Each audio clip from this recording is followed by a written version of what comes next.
స్వతంత్ర సమరయోధుడు ఒడ్డేర్ల ఐకాన్ ఒడ్డే ఓబన్న గారి జయంతి సందర్భంగా 218వ జయంతి సందర్భంగా ఇక్కడికి విచ్చేసినటువంటి ముఖ్య అతిథి గౌరవ ఎమ్మెల్సీ గారు జీవన్ రెడ్డి గారికి మరియు additional collector madam revenue madam గారికి, గౌరవ మున్సిపల్ చైర్పర్సన్ జ్యోతి మేడం గారికి మరియు అధికారులందరికీ, ముఖ్యంగా నా ఒడ్డెర ముద్దు బిడ్డలు అంతా నా అన్నదమ్ములందరికీ, పెద్దలందరికీ కూడా ప్రత్యేకంగా ధన్యవాదాలు. ఒడ్డే ఓబన్న చాలా గొప్ప స్వతంత్ర సమరయోధుడు. రేగిళ్ళ యుద్ధ బ్రిటిష్ వాళ్ళతోటి నరసింహారెడ్డికి మంచి రైట్ హ్యాండ్గా వండుకుంటూ ఒడ్డెర్లనే కాదు, ఆ రోజు బ్రిటిష్ వాళ్ళ శిస్తు కోసం పోరాటం చేసిన దానిలో ఒడ్డే ఓబన్న, ఎరుకల యానాది ఇట్లా కొన్ని కులాలను చిన్న కులాలను అందరినీ జమ చేసి 30,000 మంది బ్రిటిష్ వాళ్ళని 10,000 మందికి శిక్ష ఇచ్చుకుంటూ 10,000 మందిని యుద్ధానికి తయారు చేసుకొని అందరినీ ఏర్పాటు చేసేసి ఒక యుద్ధ వీరుడు ఒడ్డే ఓబన్న. ఆనాడు ఉయ్యాలవాడ నరసింహారెడ్డిని ఉరి తీసిన తర్వాత కూడా విరుచితంగా పోరాడి ఒడ్డెర్ల కోసం, మొత్తం భారతదేశ తెలుగు ప్రజల కోసం పోరాడిన వ్యక్తి ఒడ్డే ఓబన్న అని చెప్పక తప్పదు. ఒడ్డెర్లు అంటేనే ఒక ఐక్యత, ఒక సిస్టంకు కట్టుబడి ఉన్న వాళ్ళు ఒడ్డెర కులం. ఈ రోజు కూడా ఒకటే తాటుగా ఒక మాట అనుకుంటే, ఒక గూడెంలో కానీ ఒక వ్యవస్థలో కానీ ఇది చేద్దాం అనుకుంటే ఒక ఐక్యతగా ఉండేటోళ్ళం అంటేనే ఒడ్డెర జాతి. కానీ ఈరోజు ఒడ్డే ఓబన్న జయంతి మేము గత ప్రభుత్వం 10 సంవత్సరాలు గత ప్రభుత్వాన్ని మేము ఒడ్డే ఓబన్నని అధికారికంగా చేయాలని కోరడం జరిగింది సార్. మాకు ఎట్టి పరిస్థితుల్లో వారు ఎలాంటి అవకాశం వేయలేదు, ఒడ్డే ఓబన్నని గుర్తించలేదు. ఈ ప్రభుత్వం రాగానే కొద్ది రోజులకే, వచ్చిన నెల రోజులకే ఒడ్డే ఓబన్నని పోయిన సంవత్సరం ప్రభుత్వం ఏర్పడిన నెల రోజుల లోపే ఒడ్డే ఓబన్నని అధికారికంగా చేయడం చాలా గర్వకారణం. ఈ ప్రభుత్వానికి నిజంగా ఒడ్డెర కులం రుణపడి ఉంటుందని చెప్పేసి అని కూడా ఈ సందర్భంగా చెప్తున్నాం. ఇంకొకటి, ఈరోజు ఒడ్డే ఓబన్న జయంతి ఒక ఒడ్డెర్లకే కాదు, మొత్తము సంపన్న వర్గాలు ఈ యొక్క ఒడ్డే ఓబన్న జయంతికి ఖచ్చితంగా అటెండ్ కావాలి. నెక్స్ట్ ఇయర్ కూడా మేము కూడా అట్లనే ప్లాన్ చేస్తామని చెప్పేసి అని కూడా తెలియజేస్తున్నాము. ముఖ్యంగా సార్, మీరు స్థానికంగా మాకు ఒక ఒడ్డే ఓబన్నకు స్థలం మా గోవిందపల్లి చౌరస్తలో మేము స్టాచ్యూ పెట్టుకోవడానికి మాకు ఒక అవకాశం ఇవ్వాలి సార్. అక్కడ మాకు స్థలం మేడం, ఖచ్చితంగా మేము ప్రతి కాన్స్టిట్యున్సీలలో ప్రతి మండలాల్లో కూడా అన్ని చాలా చోట్ల పెట్టుకున్నారు. ఇప్పటికీ మీ జీవితాలు వెనుకబడిపోయినాం మీరు ఇప్పటికీ ఈ విషయంలో. మేము నెక్స్ట్ ఒడ్డే ఓబన్న మేము స్టాచ్యూ తోటే చేసుకోవాలని చెప్పేసి అని మేము అందరం ఆశిస్తున్నాము. మాకు ఖచ్చితంగా ఒక అవకాశం ఇవ్వాలి మేడం, మీకు వినతి పత్రం కూడా ఇచ్చుకుంటాము. ఈరోజు ఈ ప్రోగ్రాంకి వచ్చేసి ఈ ఒడ్డే ఓబన్న స్వతంత్ర సమరయోధుడి ప్రోగ్రాంకు మీరు అందరూ వచ్చేసి గౌరవంగా ఒక అధికారికంగా ఈ యొక్క ప్రోగ్రాం ఏర్పాటు చేసినందుకు, మీరు ఏర్పాటు చేసినందుకు ప్రత్యేకంగా మేడం మీ అందరికీ ధన్యవాదాలు తెలియజేస్తాను. ఓబన్న గారి జయంతి ఉత్సవానికి చేసినటువంటి గౌరవ అతిథి ఎమ్మెల్సీ జీవన్ రెడ్డి గారు, అదేవిధంగా చైర్పర్సన్ మున్సిపాలిటీ గారికి, మరియు ఈ యొక్క కార్యక్రమాన్ని చేసిన అందరూ డిస్ట్రిక్ట్ ఆఫీసర్లు, అదేవిధంగా సంఘాల యొక్క నాయకులు హరి అశోక్ కుమార్ గారు, అందరికీ ఒక హృదయపూర్వక నమస్కారాలు తెలియజేస్తూ, మరి ఈ యొక్క కార్యక్రమాల్ని మనము ప్రతిసారి చేసుకుంటున్నాము, ప్రతి సందర్భంలో చేసుకుంటున్నాము. ఒక్కొక్క మహనీయుల్ని మనము తెలంగాణ వచ్చినప్పటి నుంచి గుర్తించుకుంటూ వచ్చాము. ఇప్పుడు కొత్తగా గత సంవత్సరం నుంచి ఓబన్న గారిని కూడా మనము సంస్మరించాల్సిన అవసరం ఉంది అని గమనించి దాన్ని కూడా మనకు అధికారికంగా చేయాలని చెప్పేసి ఉత్తర్వులు రావడం జరిగింది. ఇందులో భాగంగా ఇది 2వ సంవత్సరం మనము ఈ కార్యక్రమాన్ని నిర్వహిస్తున్నాము. సో ఎందరో మహనీయుల యొక్క కార్యక్రమాల్ని నిర్వహిస్తున్నప్పటికీ ఒక విషయం మనం మర్చిపోతున్నాము, ప్రతిసారి గుర్తు చేస్తూ వస్తున్నప్పటికీ కూడా. ఏమిటి అంటే, పాపన్న గారిది నిర్వహించినప్పుడు కేవలం గౌడ సంఘం వారు రావటం, అబ్దుల్ కలాం గారిది చేసినప్పుడు కేవలం కొద్దిమంది మైనారిటీలు రావటం, అదేవిధంగా ఓబన్న గారిది చేసినప్పుడు కేవలం కొద్దిమంది ఒడ్డెర సంఘం వాళ్ళు రావటం, ఇట్లా ఒక కుల సంఘానికి సంబంధించిన నాయకులు మాత్రమే రావడం జరుగుతుంది.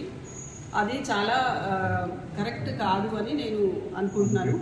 కాబట్టి సార్, ప్రతి ఒక్క కార్యక్రమానికి అన్ని కుల సంఘ నాయకులే కాదు, అందరు పౌరులు, అందరూ లీడర్లు, ప్రతినిధులే కాదు, అధికారులు కూడా వచ్చి వాళ్ళని గౌరవించుకోవాలి, వాళ్ళని గుర్తుంచుకోవాలి, వాళ్ళని సంస్మరించుకుంటూ వాళ్ళు చేసిన సేవలు మళ్ళీ ముందుకు కొనసాగించడానికి మన వంతు ప్రయత్నం చేయాలని చెప్పేసి ఈ సందర్భంగా మనవి చేస్తూ మీరు ఇచ్చినటువంటి విజ్ఞప్తులను కూడా మరి ప్రభుత్వంలో ఏ విధంగా మనం చేయగలుగుతామో వాటిని కూడా పరిశీలిస్తామని తెలియజేస్తాం. మరి ఓబన్న ఎట్లాగైతే బ్రిటిష్ వాళ్ళతోటి ఎంతమంది నాయకులు మన భారతదేశం రావడం కోసం పోరాటం చేసేదో మరి అట్లాగే ఒడ్డే ఓబన్న కూడా బ్రిటిష్ వాళ్ళతో పోరాటం చేసి పన్నులు మనకి తగ్గించాలని చెప్పేసి ఆనాడు పాలెగాళ్ళ దగ్గర ఎంతగానో పోరాటం చేయడం జరిగింది.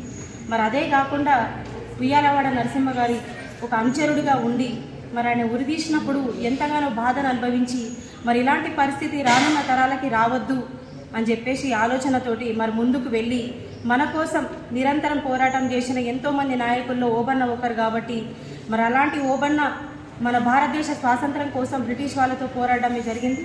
మరి అంతేకాకుండా ఎట్లాగైతే ఉయ్యాలవాడ నరసింహారెడ్డి గారి ఈరోజు రచయితగా ఆయన కవలలు ఎట్లయితే కవితలు రాస్తున్నారో మరి ఓబన్న గారు కూడా కవితలు రాసి ఈ దేశంలో ఉన్న భావి తరాలకి ఒక మంచి స్ఫూర్తిదాయకంగా ప్రతి ఒక్క బుక్ రచించాలని చెప్పేసి ఈరోజు ఈ సందర్భంగా తెలియజేస్తున్నాను. ఎందుకంటే భావితరాల వాళ్ళకి తెలియాలి ఎవరి వల్ల మనకి స్వాతంత్రం వచ్చింది, ఎంతమంది పోరాటం చేస్తే మనం ఈరోజు ఒక స్వేచ్ఛ వాయువులు పీల్చుకోగలుగుతున్నామని చెప్పేసి మరి ఇట్లాంటి ఒక మంచి భావి భవిష్యత్తు గురించి అందరూ ఆలోచించారు కాబట్టి మరి వాళ్ళ కోసం ఒక బుక్ రచించాలి. ప్రతి ఒక్క నాయకుడు ప్రతి ఒక్క దేశ పౌరుడు గురించి ఒక బుక్స్ రచించి మరి ప్రతి ఒక్కరికి పంచాలని చెప్పేసి మరి ఒక నాయకుడి కోసం మనం ఈరోజు ఇంత మంచి ప్రోగ్రాం చేసుకుంటున్నాం. అట్లాగే గతంలో మనకి ప్రోగ్రాం చేసుకోవడానికి లేదు.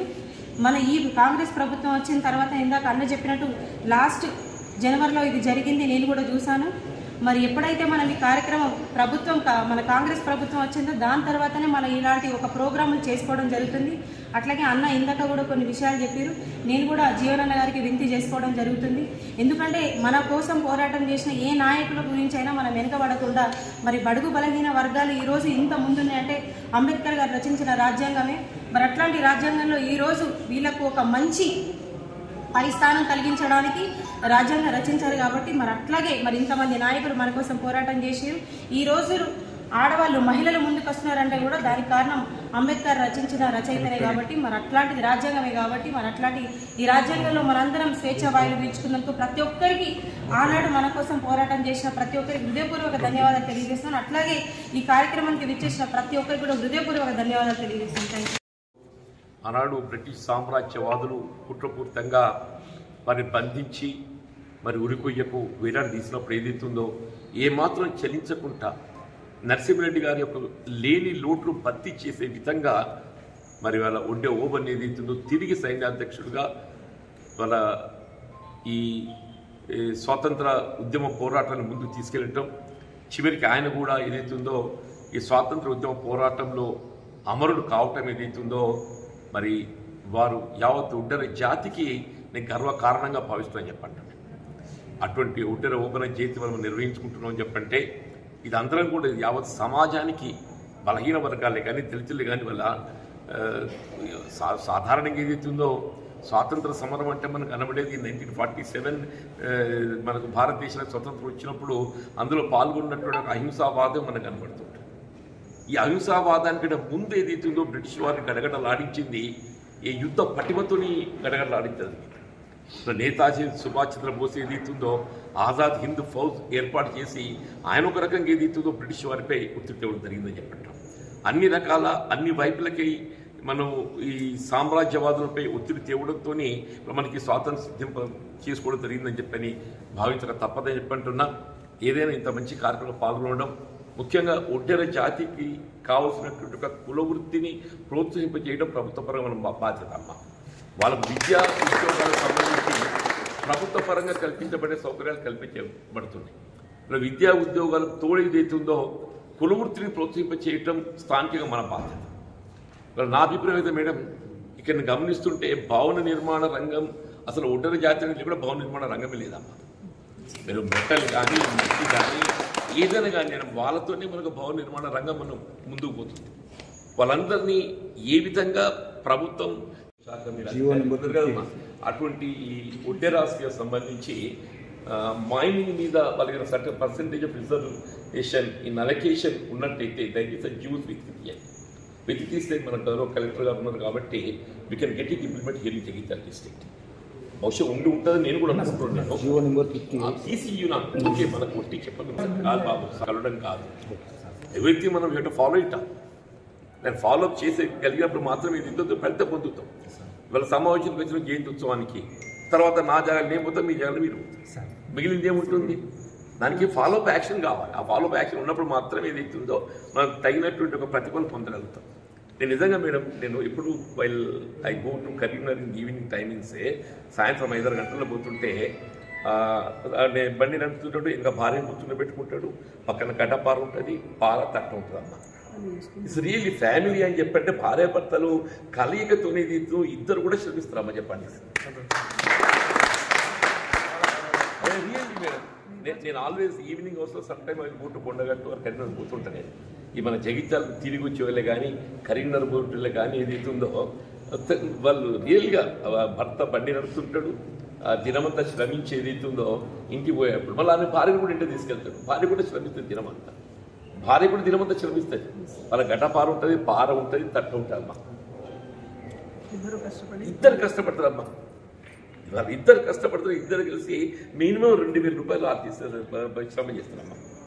భార్య భర్తలు ఇద్దరు కలిసి వాళ్ళు చేసే శ్రమ విలువ కనీసం 2,000 రూపాయలు ఉంటుంది బాబు. చెప్పండి. రేపు ఈ గృహ నిర్మాణ కార్యక్రమం ఏదైతుందో ప్రభుత్వం అమలు చేస్తుందో, గృహ నిర్మాణ కార్యక్రమం లోపల సొంత స్థలాలు కలిగి ఉండి ఇండ్లు లేని నిరుపేదలు ఒడ్డులో ఎవరున్నా కానీ మనం ప్రాధాన్యత పాలసీ కూడా అట్లాగే ఉన్నది. అసలే ఇండ్లు లేనటువంటి వారు ఎవరు, అందులో ఏదైతే దళితులు బలహీన వర్గాల వరకు ప్రాధాన్యత ఇవ్వాలి. ఆ విధంగా ఏదైతుందో మనకు కూడా ఇండ్లు లేనటువంటి వారికి ప్రాధాన్యత ఈ విధంగా ఏదైతుందో తగు చర్యలు చెప్పడం జరుగుతుంది. మీరు ఇది ఉండే ఓబన్న విగ్రహాన్ని ఏర్పాటు చేయాలని చెప్పని మీరు సంకల్పిస్తుందో, మీరు మున్సిపల్ తీర్మానం ఒకటి గౌరవ చైర్పర్సన్ గారు కూడా ఇక్కడ ఉన్నారు కాబట్టి మీరు మున్సిపల్లో మీరు ఇక్కడ ఏ కూడులో పెట్టదలుచుకుని ఒక తీర్మానం చేసి కలెక్టర్ గారు నివేదిస్తే కలెక్టర్ గారు సంబంధిత ఇతర శాఖతో కూడా అనుమతులు పొంది డెఫినెట్గా మళ్ళీ జయంతి లోపల ఏదైతుందో మా అక్కడ ఒడ్డెర ఓబన్న విగ్రహాన్ని ఏర్పాటు చేసుకొని జయంతి ప్రయత్నం చేద్దాం, చర్యలు చేపడదామని చెప్పి మనం చేస్తూ ఇందులో పాల్గొనే అవకాశం కల్పించినటువంటి జిల్లా అధికార యంత్రాంగానికి నేను హృదయపూర్వకంగా ధన్యవాదాలు.